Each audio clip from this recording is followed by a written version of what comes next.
आपस में चर्चा कर रहे थे। जाम्बवत जी थे, महाराज अंगद थे, सुग्रीव थे, हनुमान जी थे। लेकिन हनुमान जी को अंगूठी देने के बावजूद भी हनुमान जी समुद्र पार करने में संकोच कर रहे थे। साथ साथ अंगद भी और साथ साथ जाम्बवत जी भी। जाम्बवत जी तो क्या कहते हैं कि बलि बांधत बहु बढ़ाऊ और सो तनु बरनी न जाए और अभय धरी मह दिन न मैं और सात पद दिन छाए। जाम्बवत जी कहते हैं कि मैं तो इतना तेजित था कि एक समय जब बलि जो राजा था वो बहुत पूजा पाठ, बहुत धर्मात्मा पुरुष था और पूरा पृथ्वी पर उसका करीब करीब राज था, महाराज बलि का। लेकिन वहां पर ब्राह्मण वेश धारण करके भगवान ने वामन अवतार लिया था। तो उस वामन अवतार में एक ही पग में आकाश और पाताल को नाप दिए थे। एक ही पग में 3 पग नापने के लिए बोला था, लेकिन एक ही पग में नाप दिए। पूरा पश्चिम और उत्तर दक्षिण पूरा के पूरा। उस समय जाम्बवत जी कहते हैं कि 7 पद छिंधाए। उस समय मैं 2 घंटा में 7 बार भगवान को परिक्रमा किया था। सोचिए भगवान किनका, जो महाराज क्या कहता है इनको नाम, वामन अवतार भगवान कृष्ण का, जो कि उतना विशाल रूप धारण किए हुए थे और उनको 2 घंटा में 7 बार परिक्रमा किए। अब हम लोग जानते हैं कि 7 बार परिक्रमा क्यों किए। तो 7 बार परिक्रमा करना चाहिए। जहाँ पर विष्णु भगवान का वास होता है और जहाँ विष्णु भगवान होते हैं वहाँ 7 बार परिक्रमा से आपको फल मिलता है। जैसे पीपल का पेड़ हो, तब पीपल के पेड़ में पानी देते समय अगर 7 बार परिक्रमा करते हैं तो इससे पूर्ण लाभ प्राप्त होता है। हाँ, तो वही जाम्बवत जी कह रहे हैं कि मैंने उतना विशाल रूप विष्णु भगवान का जो वामन अवतार हुआ था उसको मैंने 2 घंटा में नाप लिया था, लेकिन आज मैं बूढ़ा हो चला हूँ। जाम्बवत जी कह रहे हैं तो मैं समुद्र पार कैसे जा सकता हूँ। न तो उस समय अगर आता तब मैं अकेले रावण क्या पूरा लंका को उठा करके यहाँ पर ले आते, लांग के चलाते। इस तरह से जाम्बवत जी कह रहे हैं। तब अंगद कहता है, अंगद के भारिया कि भाई आप क्या कहते हैं, सीता माता को पता लगाने के लिए कौन जाएंगे? भगवान तो वहाँ पर थे ना, भगवान तो आदेश दे दिए थे कि आप लोग दूत हैं, आप लोग का काम है पता लगाना। आप लोग पता लगाए, उसके बाद तो मैं जाऊँगा ही। मैं तो सेना के साथ जाऊँगा और सीता को लाऊँगा ही। आप लोग पता कीजिए। तो अंगद कहते हैं कि अंगद कहाँ जाऊँ मैं पारा, अजिय संशय कछु फिरती बारा। जाम्बवत कह तुम सब लाया, अकिन पैठाव सब ही कर नायक। जाम्बवत जी कहते हैं कि मैं तो जा सकता हूँ समुद्र पार, मैं समुद्र को लांग करके भी जा सकता हूँ, लेकिन लौटने में संकोच है कि मैं वहाँ से लौट नहीं सकता हूँ। मैंने सब कोई संकोच कर रहा है, सब संकोच में है कि मैं अगर जाऊँगा तो हो सकता है लौटने में दिक्कत हो, मैं नहीं लौटूँ। ऐसा संकोच सभी लोग करते हैं। वही संकोच अंगद भी कर रहा था। हालांकि सक्षम सब में था, समर्थ सब में था। जहाँ राम नाम वहाँ होगा वहाँ समर्थ किन में नहीं होगा, ये सोचने वाली बात है। तब जाम्बवत जी कहते हैं कि कहा रीछ पति सुनु हनुमाना, अकस चूप साधी रहा बलवाना। पवन तनय बल पवन समाना, अबुद्ध विवेक विज्ञान विधाना। हे हनुमान, आप चुप्पी क्यों साधे हुए हैं? बल बुद्धि विवेक का आप खान है और फिर भी आप चुप्पी क्यों साधे हुए हैं? आपको तो जाना चाहिए लंका, समुद्र पार करके माता सीता को पता लगाना चाहिए। आपको भगवान अंगूठी भी दिए हैं, फिर भी आप चुप्पी साधे हुए हैं। हनुमान जी भी संकोच में हैं कि मैं भी कैसे समुद्र को लांग करके जा सकता हूँ। सबसे बड़ी बात है कि हर एक व्यक्ति चाहे कोई भी हो, उनमें अपने आप जो ताकत है, क्षमता है, बुद्धि विवेक है, ध्यान से सुनिए, उसको अपने आप को पता नहीं रहता है। सबसे बड़ा आपका किसी भी काम में फेल्यूर होने का सबसे बड़ा मुख्य कारण यही है कि आप अपने आप को पहचान नहीं पाते, सेल्फ कॉन्फिडेंस नहीं रहता है। जब अपने आप को सेल्फ कॉन्फिडेंस नहीं होगा कि हम इस कार्य को कर सकते हैं, तो उसमें आप सफल नहीं होइएगा। इसलिए सबसे बड़ा चीज है सेल्फ कॉन्फिडेंस। ऐसी बात ना है, माता है, बहनों है, जो भी हो, बड़े बड़े महान महिला हुए, बड़े बड़े महान पुरुष हुए, लेकिन सभी में एक सेल्फ कॉन्फिडेंस हुआ जो कि यहाँ पर मौजूद है। भगवान यहाँ पर मौजूद हैं और उनको पहचानना, अपने आप को पहचानना और अच्छे अच्छे कार्य करना, इससे आप प्रभावित होइएगा और अपने आप को आप पहचान पाइएगा। दूसरा नकारात्मक चीज सोचने न है और न तो करना है। अगर खुद गलत कीजिएगा तो आप अच्छा कार्य कैसे कर सकते हैं? आप साधारण व्यक्ति के नजदीक भी पछड़ जाइएगा। एक चोर जो है मुड़ी उठा के कभी नहीं चल सकता है, जब भी वो मुड़ी गोदी के चलेगा कि कहीं कोई चार वो न देख ले। हाँ, इसीलिए गलत नहीं, अच्छी चीज सोचना है और अपने आप को पहचानना है। माता जी आप आगे आ जाइए, यहाँ पर बैठिए, यहाँ पर बैठिए, उस तरह से यहाँ पर बैठिए। आइए, बैठने की कमी नहीं है, अगर जरूरत होगा तो और इसको लंबा किया जाएगा, बढ़ाया जाएगा, बाहर भी व्यवस्था है, उधर भी दिया जाएगा, उसके लिए निश्चिंत रहिए। हाँ, तो सेल्फ कॉन्फिडेंस, अपने आप को पहचानिए। उसी तरह से हनुमान जी, जाम्बत जी कह रहे हैं हनुमान जी को कि कौन सो काज कठिन जग माही, जो नहीं तात होई तुम पाई। माता जी चुप रहिए, ध्यान से सुनिए, गप ना कीजिए। यहाँ पर एक आवाज भी नहीं निकालिए। अगर किन्हीं को कुछ भी बतियाना तो इशारा से बताइए। अब आपको तो बताते बताते थक गए हैं, आप तो सुधार में नहीं कीजिएगा। तब ना तुलसीदास जी गलत ना लिख दिया, ढोल गवारे शूद्र पशुनारी या सकल ताना के अधिकारी। ये सब ज्ञान के अधिकारी हैं। कितनों ज्ञान दिया जाए फिर भी कुछ ना कुछ अधूरे वही जाता है। एक ऐसा स्वभाव है, भगवान ने ही ये स्वभाव पैदा किया, हम लोग का दोष नहीं है, आपका दोष नहीं है। भगवान ने ही ये स्वभाव पैदा किए हैं, महिला पुरुष भगवान ने ही बनाया है। तो हम लोग काहे टेंशन लें? हम लोग को टेंशन नहीं लेना है, लेकिन शांति बनाए हुए रखना है, बुरा नहीं मानना है। तो वही जाम्बत जी कह रहे हैं हनुमान जी के, कोई जाने के लिए माता सीता को खोज करने के लिए तैयार नहीं है। सभी लोग संकोच कर रहे हैं कि इतना भारी रावण, इतना बड़ा समुद्र, मैं कैसे जाऊंगा?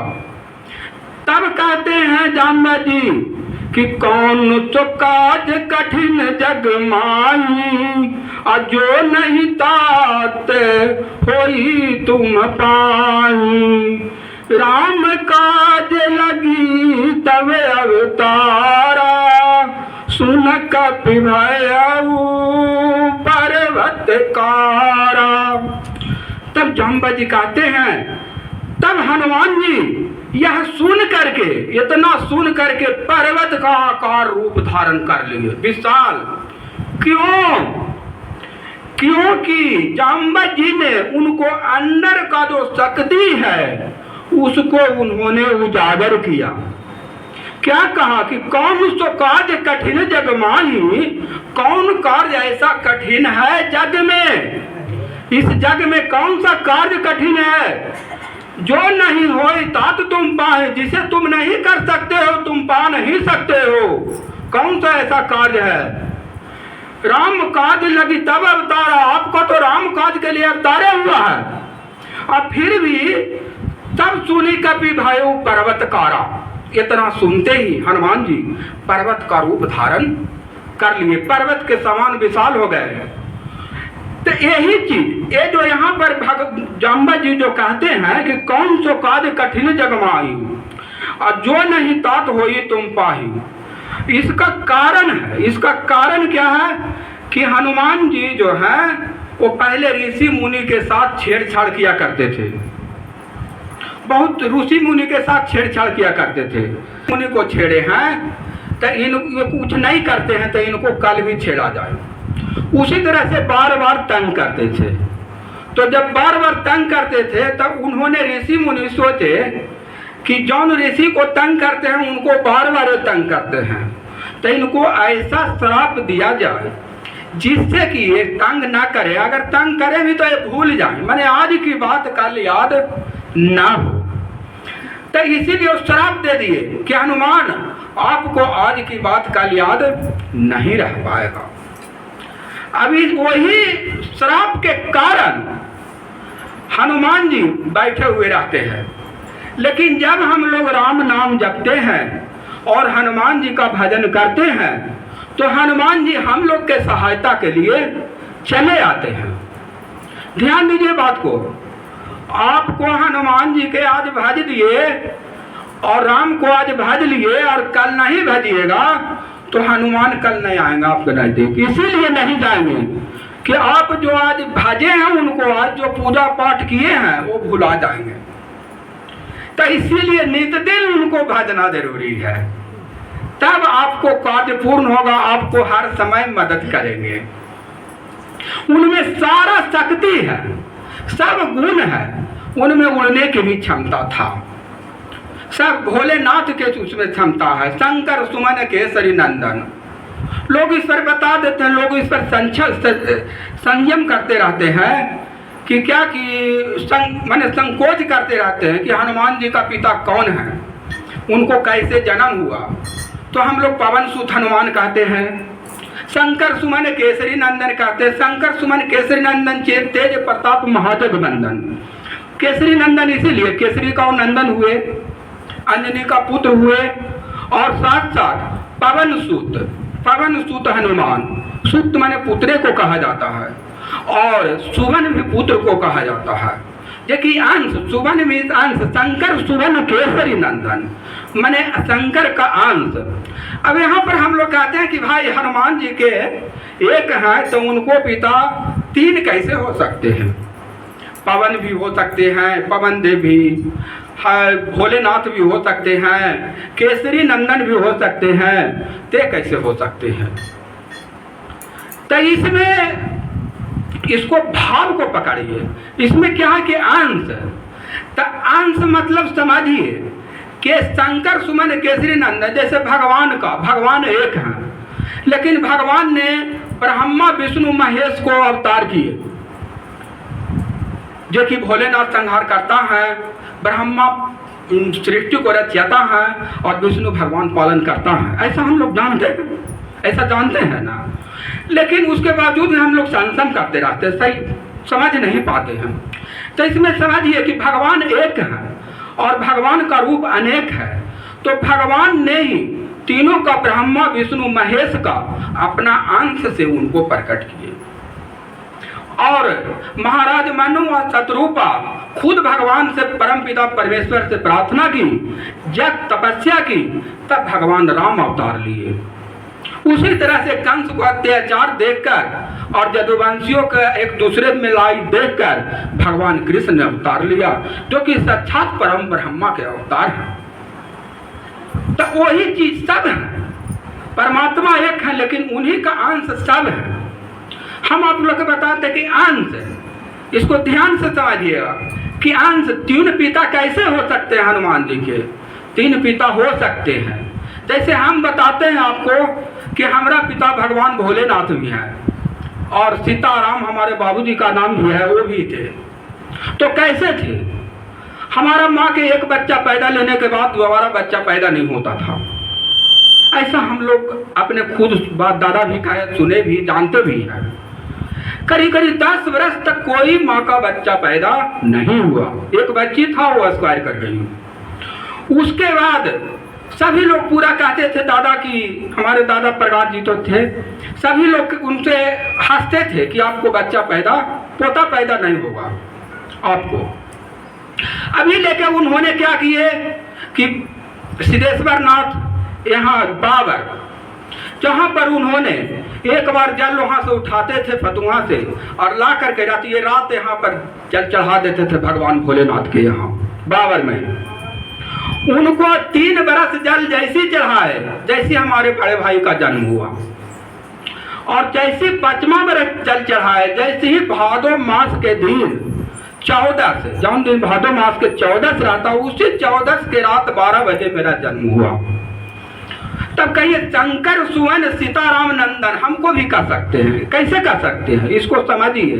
इसीलिए कि भगवान भोलेनाथ के अंश के कारण, उनका आशीर्वाद के कारण हमारा अवतार हुआ, नहीं तो फिर तो भर गया। 4 वो 3 भाई 4 भाई 1 बहन थे, अभी 3 भाई 1 बहन मौजूद है।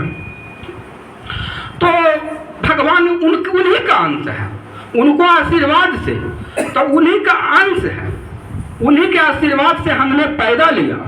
उसी तरह से शंकर सुमन केसरी नंदन हनुमान जी उन्हीं का अंश है, उन्हीं भगवान भोलेनाथ का अंश है।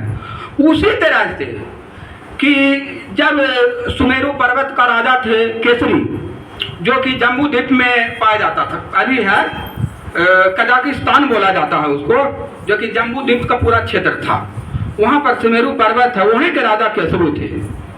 तब वहाँ पर लोग के बहुत सा अब धारणा करते रहते हैं कि हनुमान जी का ऐसे जन्म हुआ, ऐसे जन्म हुआ, ऐसे कुछ नहीं हुआ। सब हवा इतना जोर से आया, पवन देव इतना जोर से आए कि वो पूरा त्राही मचा हुए थे।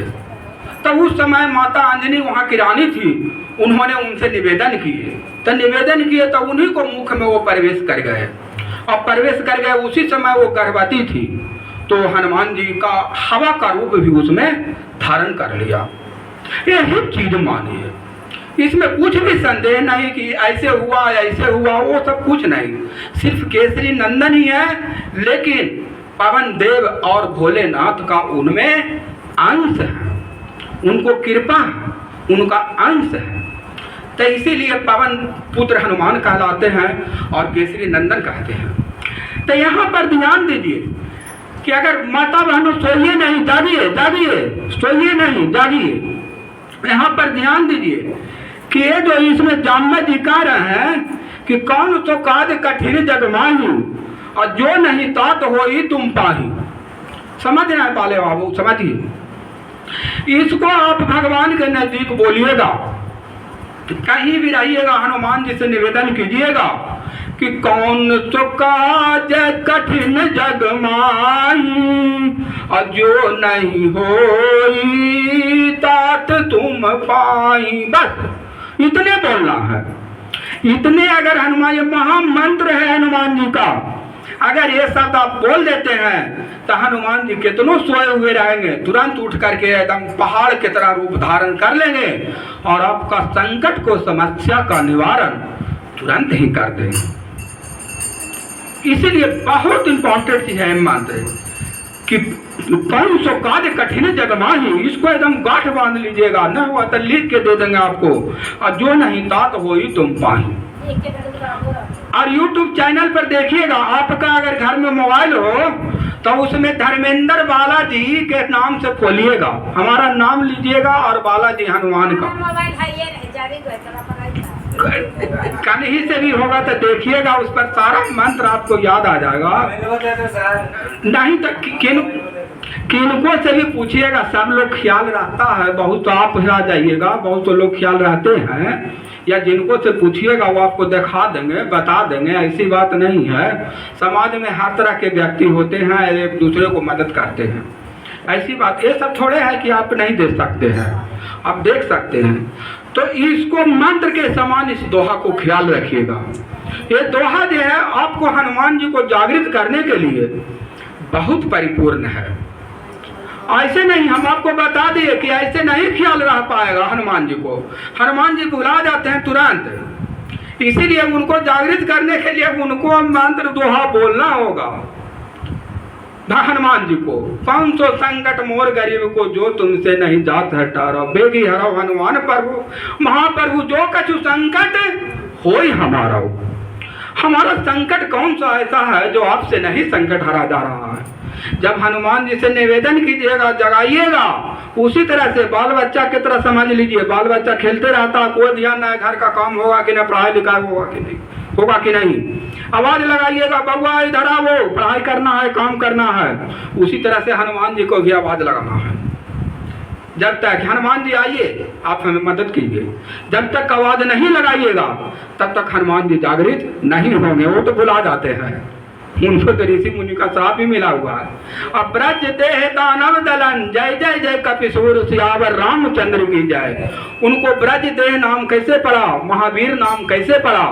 उनको इसीलिए पड़ा कि देवता लोग उनको आशीर्वाद दे दिए थे कि तुमको भूत पिचास ब्रज देह ऐसा बना देते हैं, ब्रज देह कि तुमको भूत पिचास और ब्रज के समान लोहा या शास्त्र हो, वो आपको कुछ भी नहीं कर सकता है।